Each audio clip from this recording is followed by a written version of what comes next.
जय शिवराय. आपण सम्राट हर्षवर्धन यांनी काय साम्राज्य विस्तार केलेला होता, किंवा आपण बघितलं की वयाच्या फक्त 16व्या वर्षी सम्राट हर्षवर्धन यांच्यावरती किती मोठी जबाबदारी पडलेली होती. खूप मोठी जबाबदारी. आज आपण बघतो की 16व्या वर्षी म्हणलं की एकदम 10वी 11वीचा किंवा 9वी 10वीचा मुलगा असतो, तर त्या मुलावर सगळ्या जबाबदाऱ्या टाकल्या तर तो गोंधळून जाणार आताच्या काळामध्ये. पण लक्षात घ्या, आपल्या प्राचीन भारतामध्ये मात्र सम्राट हर्षवर्धन हा फक्त वयाच्या 16व्या वर्षी अनेक जबाबदाऱ्यामध्ये त्यानं चांगल्या पद्धतीने जबाबदाऱ्या पार पाडून आपला साम्राज्य विस्तार मोठा केलेला होता. आता ज्यावेळेस तो गादीवरती आला, इसवी सन 6व्या शतकामध्ये जेव्हा तो गादीवरती आला, तर त्याच्यापुढे अनेक अडचणी होत्या. जी लहान बहीण होती राजश्री, या राजश्रीला शत्रूनं म्हणजे देवगुप्तानं पकडून नेलेलं होतं आणि कैदेमध्ये ठेवलेलं होतं. राजवर्धन त्याचा मोठा भाऊ आहे, त्याला ठार केलेलं होतं. शशांकनं काय केलं होतं? ठार केलं होतं. म्हणजे त्याला धोक्याने किंवा कपटानं फसवून त्याला आपल्या राज्यामध्ये बोलवून राजवर्धन याला विष देऊन मारलेलं होतं, असं इतिहासामध्ये सांगितलेलं आहे. म्हणजे काय करायचं होतं?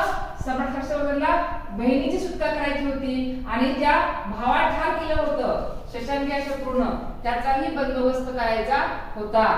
सगळीकडून शत्रू निर्माण झालेले होते, त्या सगळ्या शत्रूंचा बंदोबस्त करायचा होता, शत्रूवर वचक निर्माण करायचा होता. राज्यामध्ये अशांतता निर्माण झालेली होती, त्या सगळ्या राज्यामध्ये शांतता निर्माण करणे आणि सुस्थिर राज्य करण्याचं कार्य सुद्धा त्यांना करायचं होतं.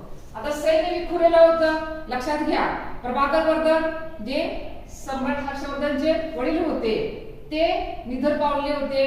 त्याचा मोठा भाऊ राजवर्धन शत्रूने त्यांना ठार केलेलं होतं. इकडं बहिणीचा जो नवरा होता त्यालाही ठार केलेलं होतं आणि बहीण ही कैदेमध्ये होती. अशा एकदम वाईट अवस्थेमध्ये त्यांना साम्राज्य विस्तार करायचा होता आणि राज्य चांगलं सांभाळायचं होतं. त्यावेळेस सैन्य विखुरलेलं होतं. त्या सर्व सैन्यांना संघटित करायचं होतं आणि त्यांना मदत केली ते त्यांचा जो सेनापती होता भंडी यानं मदत केलेली आहे.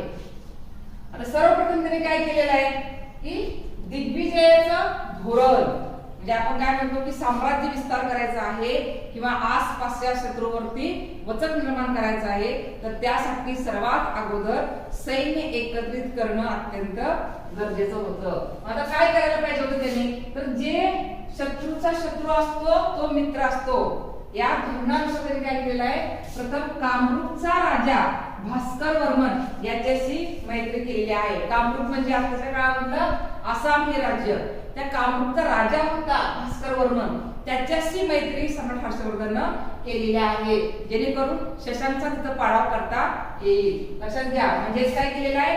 मैत्री केलेली आहे, शत्रूशी मैत्री केलेली आहे. त्यानंतर माळवा आणि मगध साम्राज्यातील जे गुप्तवंशी राजा होता माधव गुप्त याच्याशी सुद्धा मैत्री केलेली आहे. सगळ्यात अगोदर शत्रूचे जे शत्रू आहेत त्यांच्याशी मैत्री करून मैत्रीपूर्ण संबंध निर्माण केलेले आहेत. त्यानंतर काय केलेलं आहे की देवगुप्ताच्या कैदेमधून जी त्यांची बहीण होती राजश्री, ती राजश्री सुटून म्हणजे त्या कैदेतून बाहेर पडली आणि विंध्य पर्वतामध्ये ती निघून गेलेली आहे आणि पर्वतामध्ये गेल्यानंतर ती सती जाण्यासाठी प्रयत्न करत होती. आता आपल्याला जगून काय उपयोग आहे? आता आपल्याला काय करायचंय? म्हणून ती छोटीशी जी मुलगी होती राजश्री, ती काय आहे? विंध्य पर्वतामध्ये भटकत होती आणि सती जाण्याच्या तयारीमध्ये होती.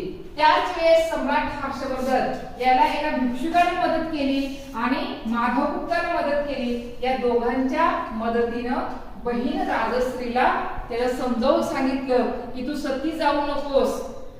बहीण राजश्रीने बौद्ध धर्म स्वीकारलेला होता, ती सांगितलं की मला बौद्ध धर्माचा प्रचार प्रसार करायचा आहे, तर ठीक आहे, मी सुद्धा ज्या टाइमला साम्राज्य आपलं निर्माण होईल, आपल्या राज्यामध्ये शांतता निर्माण होईल, त्यावेळेस मी सुद्धा बौद्ध धर्म स्वीकारतो. लक्षात घ्या, तो अगोदर शिव उपासक होता, तर उपासक होता, तर त्याने काय केलेलं आहे की बौद्ध धर्म स्वीकारतो आणि आपण चांगल्या पद्धतीने दोघंही या धर्माचा प्रचार करू असं बहिणीला समजून सांगितलं. सती जाऊ नकोस म्हणून सांगितलं. अशा पद्धतीने काय केलं आहे? बहिणीला समजावून आपल्या राज्यामध्ये परत आणलेलं आहे. त्यानंतर काय केलंय की ज्या राजवर्धनचा कपटाने मारलेलं होतं त्या राजवर्धनला म्हणजे शशांकचा बंदोबस्त केलेला आहे. शशांकला अगोदर मारलेलं आहे, लक्षात ठेवा. सेनापती बंडीने यामध्ये खूप मदत केली. तो गुप्तहेरासारखा शशांकच्या राज्यामध्ये गेला, राहिला आणि बघितला की सैन्यामध्ये बाबा काय कमजोरी आहे, काय त्यांच्या अडचणी आहेत, कशा पद्धतीने शशांकचा पाडाव करता येईल, ही सगळी गुप्त माहिती सेनापती बंडीने घेतली आणि सम्राट हर्षवर्धनला येऊन सांगितली. त्यामुळे सेनापती बंडीच्या मदतीने शशांकचा पाडाव केलेला आहे, ज्यानं राजवर्धनला ठार केलेलं होतं. ठीक आहे, म्हणजे सगळ्यात अगोदर काय केलेलं आहे, मैत्रीचे संबंध निर्माण केले आणि आपल्या शत्रूंना मारलेला आहे किंवा त्यांचा बंदोबस्त केलेला आहे. आणि त्यानंतर साम्राज्य विस्तारासाठी वेगवेगळ्या योजना आखलेल्या आहेत. अगोदर काय केलंय, उत्तर भारतामध्ये जे माळवा होता तो माळवा घेण्यासाठी देवगुप्ताचा पाडाव केलेला आहे.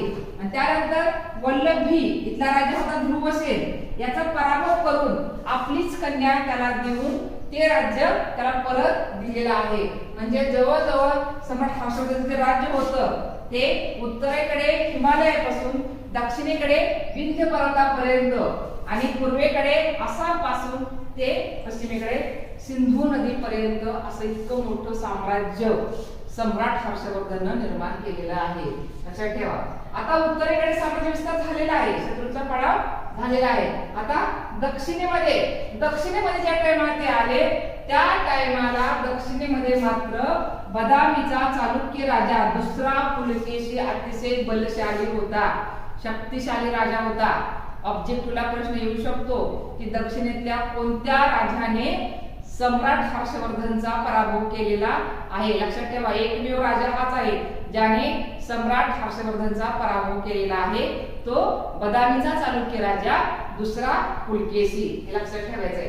ते दुसरा पुलकेशी हा शक्तिशाली असल्यामुळे त्याने सम्राट हर्षवर्धनचा पराभव केला, पण पुढे जाऊन त्या दोघांच्या मध्ये मैत्री झालेली आहे. आता साम्राज्य विस्तार झालेला आहे, दक्षिणेकडे विंध्य पर्वतापर्यंत साम्राज्य विस्तार झालेला आहे. त्यांनी काय केलं आता की जनतेसाठी चांगल्या योजना आणलेल्या आहेत. त्यामध्ये रस्ते चांगले केलेले आहेत, कारण जर व्यापार चांगला व्हायचा असेल, आर्थिक संपन्नता यायची असेल तर सगळ्यात अगोदर काय पाहिजे, रस्ते चांगले पाहिजेत, वाहतूक व्यवस्था चांगली तुमची असली पाहिजे. म्हणून त्यांनी काय केलंय, रस्ते चांगले मोठे मोठे बांधलेले आहेत. त्यानंतर शेतीला पाणी पाहिजे असेल तर त्यांनी कालवे खोदलेले आहेत आणि शेतीला पाण्याची व्यवस्था केलेली आहे. दोन्ही बाजूने झाडे लावलेली आहेत, म्हणजे रस्त्याच्या दोन्ही बाजूने झाडे लावलेली आहेत. त्यानंतर त्यांनी काय केलेलं आहे की जे आजारी माणसं असतात त्यांच्यासाठी दवाखाने उघडलेले आहेत. स्तूप विहार म्हणजे बौद्ध धर्माचा त्यांनी परत स्वीकार केलेला आहे. त्यामध्ये बौद्ध भिक्षुकासाठी स्तूप बांधले, सत्यग्रह बांधले, विहार बांधले. यातून लक्षात ठेवा जी स्थापत्य कला, शिल्पकला लक्षात येते बघा, किती चांगल्या पद्धतीने काम केलेलं आहे. त्यानंतर जागोजागी पाणपोया आणि अन्न क्षेत्र सुद्धा उघडलेले आहेत आणि जास्तीत जास्त शेतीचा सुद्धा विकास केलेला आहे. जे सम्राट हर्षवर्धनने फक्त साम्राज्य विस्तार केला नाही तर जनतेचं कल्याण सुद्धा केलेलं आपल्याला दिसून येतं. समज